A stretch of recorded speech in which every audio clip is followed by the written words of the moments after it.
അങ്ങനെയല്ല, ഓരോ കഷ്ണമായിട്ട് അത് കണ്ടിച്ച് ഞാനതിനകത്തൊരു ചോറ് തിന്നിട്ടുണ്ട്. ആൾക്കാർ ഇതുമായിട്ട് ഇറങ്ങി ചങ്ങണി അപ്പുറത്തെ അവിടെ ഒരു മതിലുണ്ടല്ലോ, മതിലിനപ്പുറത്ത് ചെറിയൊരു ഇടവേണ്ട അസംഷനിലേക്ക് അങ്ങോട്ട് കളയും.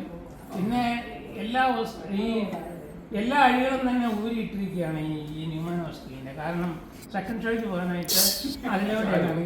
കാരണം അന്ന് നിങ്ങൾ ആരെങ്കിലും ഓർക്കുന്നുണ്ടോയെന്ന് അറിയില്ല, അഭ്യാസി എന്ന് പറയുന്ന ഒരു പുള്ളിയാണ് അവിടുത്തെ ഒരു വാർഡനല്ല, അവിടുത്തെ വാച്ചർ ഇതിലെ ഇങ്ങനെ ചുറ്റിക്കിറങ്ങി നടക്കും. ഗേറ്റിൻ്റെ അവിടെ നിൽക്കും. ഒരുത്തനും നമുക്ക് ഗേറ്റിൽ കൂടെ കയറാൻ ഒക്കത്തില്ല, ഇത് പിടിക്കും.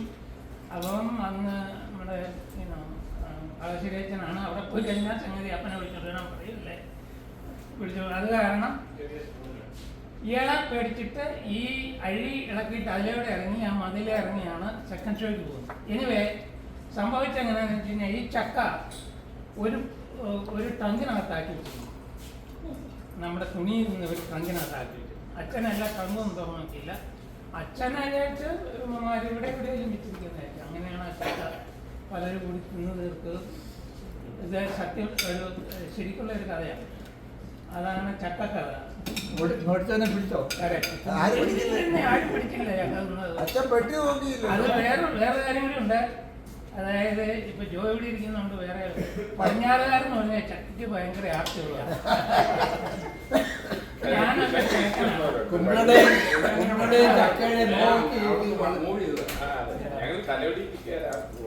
ചക്കയോട് ഭയങ്കര അങ്ങനെ വന്നപ്പോഴത്തേക്ക് ഇതിനകത്ത് പല പടിഞ്ഞാറുകാരും ഇൻവോൾവ് ആയിട്ടുണ്ടായിരുന്നു.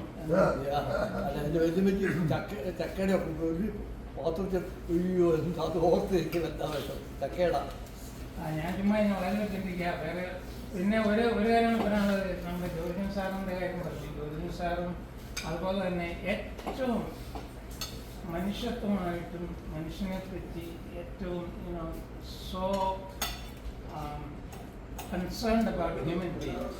അത് ഒന്ന് ജോർജൻ സാറും പിന്നെ ചാക്കോറാമിറ്റ സാറും രണ്ടുപേരുമാണ്. So empathetic to anything that happens to a human being.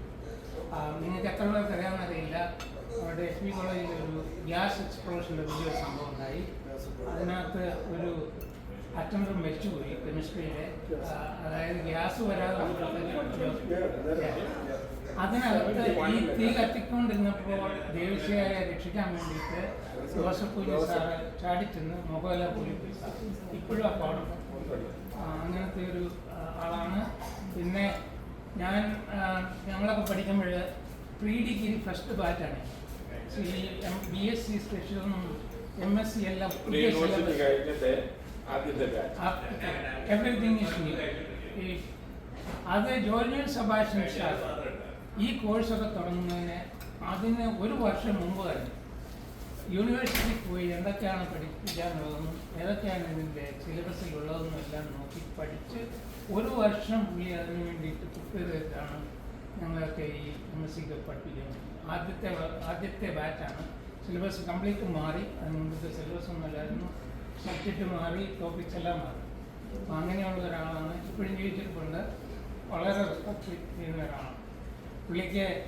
പുള്ളിയുടേതായിട്ടുള്ള ചില ആശയങ്ങളൊക്കെ ഉണ്ടായിരുന്നു.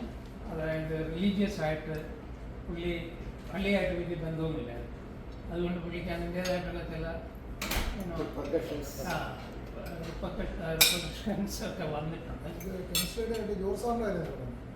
ജോർജൻ സെബാസ്റ്റ്യൻ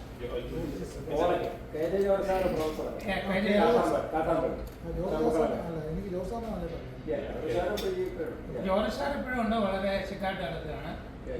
ജോർജ് സാറിന്റെ കാര്യം ഒരു കാര്യം, ജോർജ് സാറിന്റെ കാര്യം പുള്ളി നമ്മളായിരിക്കും പ്രൊഫസർ ആവാനുള്ള സീനിയറിറ്റി ഇല്ലായിരുന്നു. ഹെഡ് ഓഫ് ദി ഡിപ്പാർട്ട്മെന്റ് ആയിട്ടാണ് പ്രൊഫസർ സ്റ്റാറ്റസ് ആയിട്ടില്ല. അന്നത്തെ 12 കൊല്ലം ഏതാണ്ട് വേണ്ടായിരുന്നു പ്രൊഫസർ അത്ര ആയിട്ടില്ലായിരുന്നു. കരിയർ സാറൊക്കെ TP ചാക്കോ സാർ ക്യാൻസർ മരിച്ചു. പുള്ളിയാണ് professor, head of the department പ്രൊഫസറാണ്. അപ്പം വേറെ സീനിയറിറ്റി ഉള്ള ആരുമില്ല. ഏറ്റവും കൂടുതൽ സീനിയറിറ്റി ഉള്ള ജോർജ് സാറാണ്. പുള്ളിയും കൂടെ 12 കൊല്ലം ആയിട്ടുള്ള പ്രൊഫസർ ടൈറ്റിൽ കിട്ടിയിട്ടില്ല. പുള്ളിയായിരുന്നു പിന്നെ ഹെഡ് ഓഫ് ദി ഡിപ്പാർട്ട്മെന്റ്. അതിന് മുമ്പ് ഒരു സാറുണ്ടായിരുന്നു, ജോസ് ആയിരുന്നു ചാക്കോ സാറിൻ്റെ ജസ്റ്റ് ജൂനിയർ. ജോസ് സാർ പുള്ളി ഇങ്ങോട്ട് പോകും, അമേരിക്കയ്ക്ക് പോകും, ഹയർ സ്റ്റഡീസിന്. അപ്പോൾ പുള്ളി ദിവസം അത് ഡോക്ടർ ടി വി ജോസിന്റെ കാര്യമല്ല. അല്ല, ഡോക്ടർ ടി വി ജോസ് അല്ല, ഇത് ജോസ് സാറ്. പുള്ളി ഇവിടെ വന്ന് ഡോക്ടറേറ്റ് എടുത്തു. പുള്ളി തിരിച്ചു വരും എന്നൊക്കെ പറഞ്ഞ്, പക്ഷെ പുള്ളി തിരിച്ചു വന്നില്ല. പുള്ളിയെ ഞങ്ങളെ അധികം നാൾ പിടിപ്പിച്ചിട്ടില്ല, പ്രീ ഡിഗ്രിക്ക് വന്നിട്ടേ ഉള്ളൂ. അതിന് പുള്ളി അമേരിക്കയ്ക്ക് പോകും. നിങ്ങൾ പോലെ നടക്കുമ്പോൾ പുള്ളി അമേരിക്കയ്ക്ക് ഇപ്പൊ നമ്മുടെ എസ് ഡി മുന്നിൽ അച്ചങ്കരിയിൽ അവിടെ വലിയൊരു മാള് വരുന്നു. വന്നോ? അല്ല, അവിടെ തുടങ്ങിയോ? ഇല്ല, ഇത് ഏബ്രാമിന്റെ KM ഏബ്രാമിന്റെ വലിയൊരു മാൾ.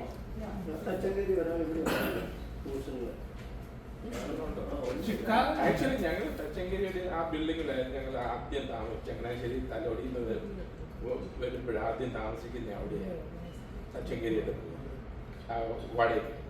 എന്നിട്ട് പിന്നെ മിൽക്ക് ബാർ, പണ്ടത്തെ മിൽക്ക് ബാർ ഓർക്കുന്ന ബസ് സ്റ്റാൻഡിൻ്റെ അവിടെയായിരുന്നു ഞങ്ങള്. പിന്നെ പപ്പായ്ക്ക് ഞങ്ങൾ മോളിൽ താമസം, താഴെ പപ്പ ഡോക്ടറാണ്, പ്രാക്ടീസ് താഴെ. എന്നിട്ട് അന്ന് എനിക്ക് 2 വയസ്സും ഞാൻ ആ സ്റ്റെയർ കേസിൽ നിന്ന് താഴോട്ട് വീണു. അത് വെല്ലുവെച്ച് 3 പെൺപിള്ളേരുണ്ടായി കഴിഞ്ഞിട്ടാണ് ഞാൻ 4ാമത്തെ. അവരുടെ വെല്ലുവെച്ച് ഞാൻ മോളിൽ കയറി ചെന്നപ്പോൾ എൻ്റെ സിസ്റ്റർ കലവല്ല, അത് ഞാൻ കുടുകൂടാന്ന് അത് ഇത് കല്ലത് അതൊക്കെ പൊട്ടി. അത് പിന്നെ കഴിഞ്ഞ് മാറി ഞങ്ങൾ പിന്നെ ട്യൂഷൻ കൊണ്ട് അത് കഴിഞ്ഞിട്ടാണ് ചെങ്കിരിയുടെ ചിക്കാഗോയിലാണ് അവിടെ. ചിക്കാഗോയിലാണ് പുള്ളി അല്ല അതല്ല